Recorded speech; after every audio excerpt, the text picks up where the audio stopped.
kan kita ada joke. Nah, joke aku paling jago ngejoke kalau di luar, misalnya suara bindeng. Mau mana gitu kan. Tapi di TV itu enggak, karena ada yang terganggu gitu, ada yang memojokkan orang yang cacat itu gitu loh.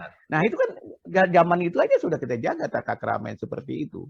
Tapi kalau di luar mungkin kan 2-3 orang nggak apa-apa. Nah, itulah yang aku bilang tadi, intelektualitas seseorang tergantung dari kualitas ucapannya membuli orang. Kalau orang yang kualitas pendidikannya rendah, IQ-nya rendah, maka itu akan kasar.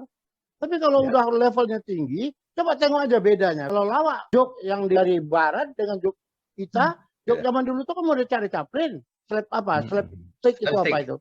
Nah, joke di sini sekarang kan itu dengan ucapan sekarang. Nah, aku lihat kalau itu Jai, tunggu. Kalau itu membedakannya antara komedian dengan pelawak. Jadi kalau barat tuh komedian umumnya bukan pelawak. Bukan fisik deh ya. Nanti Miki bisa batasin. Nah, kita minta juga nih supaya yang dengar juga bisa mengerti, jangan terlalu lebar juga. Bully itu dibatasin sampai sebatas apa sih sebenarnya? Karena jujur ya, dulu itu zaman aku di Medan, aku ini kan dari Aceh. Itu Aceh itu capek kita kena bully waktu di Medan, terutama di logatnya, sikap bodohnya, apa namanya, tololnya dan lain sebagainya itu terus diangkat, betul nggak? Jadi ada sesuatu yang bodoh itu orang Aceh, sesuatu yang ini orang Aceh. Sebenarnya akhirnya walaupun sekarang dibuktikan orang Aceh pintar-pintar kok, malah sekarang universitasnya udah masuk akreditasi A gitu kan. Tapi pada saat itu identik banget kalau ada sesuatu apa. Nah, bagi sebagian orang merasa terganggu. Aku itu dulu terganggu sekali sampai berantem, sampai luka-luka. Aku kalau sedikit aja diejek logat aja aku langsung kutumbuk itu orang itu. Kira-kira gitu loh. Nah, batasannya di mana sebenarnya Pak Miki itu? Yang dimaksud dengan Bang Halis tadi, ada verbal, ada non verbal atau fisik, itu batasannya apa sih? Yang dimaksud dengan bullying gitu?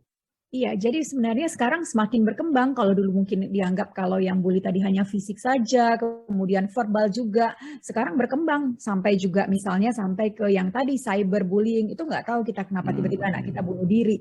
Rupanya dia sering dapat chat yang tidak-tidak. Kemudian, nah karena dia ini mungkin ada sekelompok orang yang memberikan chat yang membuat dia tersinggung. Itu juga lagi booming cyberbullying itu. Kemudian seksual juga, seksual bullying. Jadi sekarang memang begitu meluasnya dan berbagai versi tergantung tadi apa jenis-jenisnya, tapi prinsipnya adalah dia tidak berdaya dan ada orang yang melakukan kekerasan, penindasan sehingga dia juga merugikan dirinya. Nah, tadi terkait lagi mungkin bagaimana rugi atau tidak orang yang terkena, pihak yang terkena tadi itu sangat terpengaruh seperti tadi Bang Jaya sudah katakan juga, bukan hanya tingkat intelijensia ya, tingkat kepintaran orang, tingkat intelektualitas seseorang, tapi juga kematangan pribadinya dalam mencerna itu tadi. Jadi biasanya kita dalam hidup itu kan nggak selalu mulus-mulus aja, tapi ada orang yang istilahnya coping strateginya. Nah, kalau saya dibully, saya harus bisa buat dong, saya nanti akan bully orang, atau saya nggak akan mau membuli lagi karena saya tahu nggak enak dibully. Itu juga macam-macam. Tapi prinsipnya memang kalau kita bicara bully itu udah meluas kemana-mana, bukan hanya fisik saja, bukan hanya verbal, bahkan tadi kita mungkin yang kita anggap itu hal-hal yang biasa, mungkin seperti memanggil ejekan nama bapak kita di SD itu kan malu kali ya kalau ada misalnya disebut gitu, wah teriak-teriak orang satu kelas semuanya. Itu udah dibully kan istilahnya, terus manggil-manggil nama. Ada bapak teman yang sangat ngetopnya ya, karena mungkin namanya Udin atau siapa yang selalu lah setiap ada apa-apa pasti berteriak satu kelas. Nah itu kita nggak sadar itu bully dulu ya. Dan ya biasa-biasa aja. Tapi mungkin ya begini, kalau aku lihat ini ada pelebaran makna ya, dari bullying itu.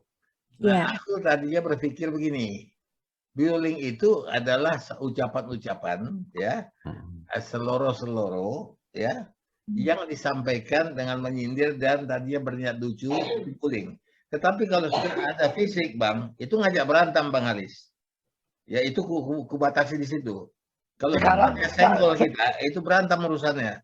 Sekarang ada lagi pula yang baru yang disebut dengan bullying visual. Ya, bullying visual itu kan misalnya dia sedang berpacaran, kemudian dia melakukan perbuatan yang kemudian difoto. Ya kan yang sekarang ini kan ada biasa.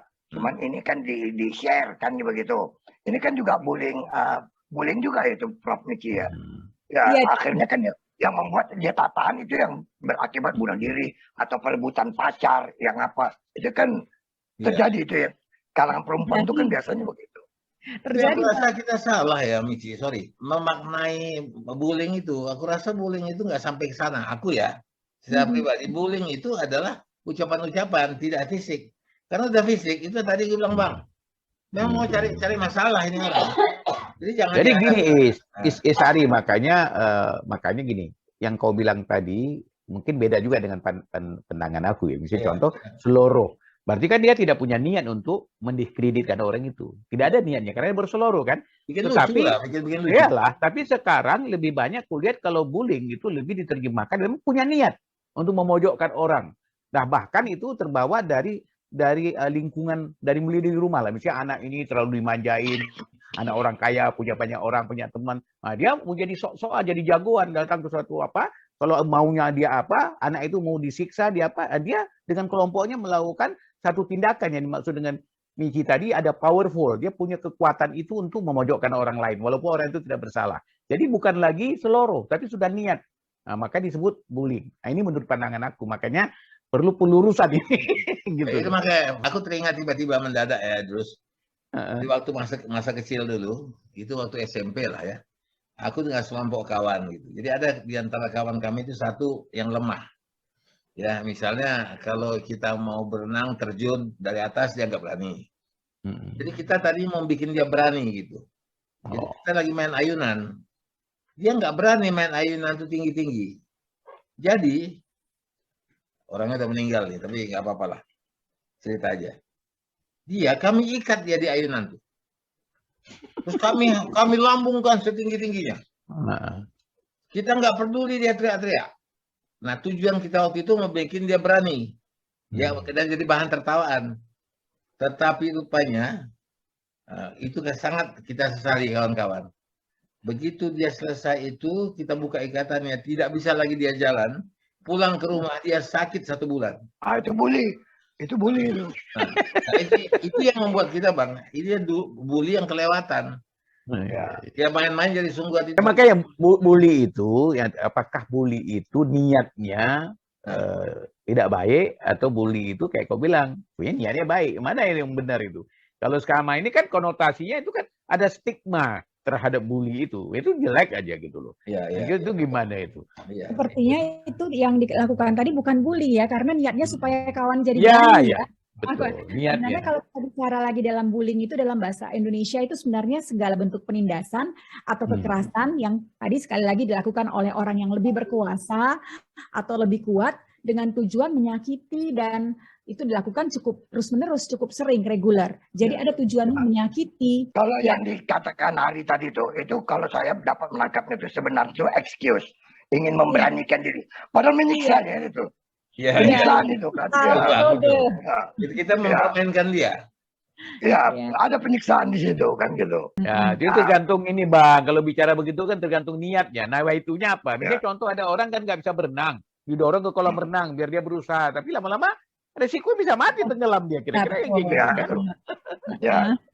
Itu penyiksaan namanya tuh. Iya. Itu yang dikatakan orang dibullying Bang juga. Ini dia pengertian bullying itu. Perlebar maknanya. Kadang-kadang yang bukan bully disebut juga bully. Iya. Nah, itu yang susahnya kita membedakannya sekarang. Sekarang misalnya seorang pacar laki-laki memukul pacar yang perempuan. Terus nanti beritanya dibully. Nah, itu bukan bully, itu pemukulan. Ya, kekerasan. Itulah maka aku bilang dari awal waktu buka tadi ya, kan aku katakan bahwa kadang-kadang ada pembenaran sebuah istilah yang diciptakan oleh kita sebenarnya belum tentu sama dengan yang artinya sesungguhnya, tapi itu menjadi sesuatu kebenaran. Nah, ini kan ada profesor di sini, ini harus tugas tanggung jawab untuk meluruskan sesuatu ini pada realnya gitu. Jangan nanti istilah itu apa, tapi yang terjadi apa gitu. Rancu. Jadi betul yang kata si Jaya tadi. Jadi penerimaan orang yang dibully itu tergantung tingkat intelijensinya. Ya. Kalau dia merasa bahwa ini adalah joke saja, dia terima dengan baik. Ya. Kemudian ada tambahan ya, bukan hanya itu. Tergantung suasana hatinya saat itu. Oh iya. Kalau aku lagi suntuk, aku marah besar. Tapi kalau hatiku lagi senang-senang, aku ketawa. Jadi aku ingat dulu ada kawanku juga satu, Bang Halis mungkin kenal juga ya, ada kawan kami namanya si Richard. dia ini sering kami ejek-ejek. Tapi dia lucu, dia selalu lucu. Karena dia lucu dan dia membuat hal yang lucu, jadi dia tidak sakit. Bahkan dia bilang begini, kau jangan macam-macam. 1 kali lucu, 2 kali lucu, 3 kali masuk sandal nih ke mulut kau nanti. Nah, jadi dia terima itu dengan joke juga dan kita senang mendengarnya gitu. Tidak ada rasa sakit. Ya. Itu dulu kan gitu juga sering tuh. Oh udah Gunawan sekarang. Kenapa Gundul tapi Menawan deh? Oh salah itu udah bagus. Apa itu? Wah Gundul benar. Jadi makanya di seluruh itu juga banyak yang berdampak negatif. Karena kadang-kadang kita lost control. Yang kayak si Isari katakan tadi. Pertama, tanpa kita sadari tingkat dari seluruh itu bertambah tinggi. Kedua, kita juga tidak memperhatikan mood seseorang. Mungkin kayak kau bilang tadi, pas moodnya tidak bagus. Karena akhirnya menjadi, aku sering kok berantem benar. Gara-gara tiba-tiba, wah, konyol kita kan, pokoknya udah gak tahan dia gitu kan. Kita pikir masih sur-sur aja gitu. Dan sampai sekarang itu terjadi, bisa juga terus. Sampai umur kita sekarang nih, sering juga bisa. Marah kita sama orang. Ya.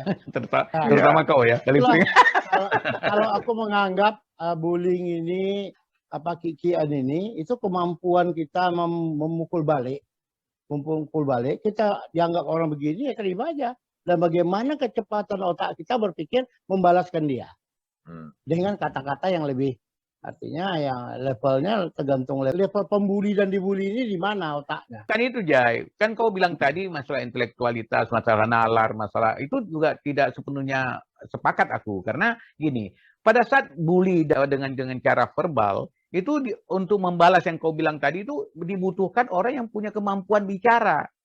Banyak orang pintar dia tidak punya kemampuan bicara. Dia waktu membalas dia nggak mampu. Nah itulah itu dia kelemahan tahan di dalam pendidikan itu. Kita. Enggak, Itulah kelemahan pendidikan kita. Bukan, pendidikan kita tidak mengajarkan itu. Ya, kapan guru pernah mengajarkan muridnya untuk bercerita melepas perasaan? Ya. Nggak pernah ada. Kalau di Jepang, kalau di Jepang kita masuk ke kelas, ke ruangan, itu habis senam sedikit-sedikit, nanti setiap orang diharuskan bercerita tiap hari.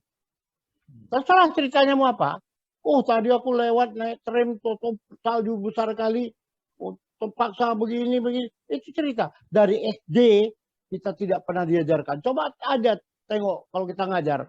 Ada pertanyaan, nggak ada satu pun yang berani bertanya. Kenapa? Guru tidak pernah memberi kesempatan anak-anak untuk mengeluarkan pendapatnya. Ya. Itu sederhana sebenarnya. Itu bukan sifat ya, Miki, yang introvert, ekstrovert itu bukan. Itu kan ada orang kadang-kadang dibilang yang introvert itu memang jarang mau bicara, menyimpan. Apa bukan itu?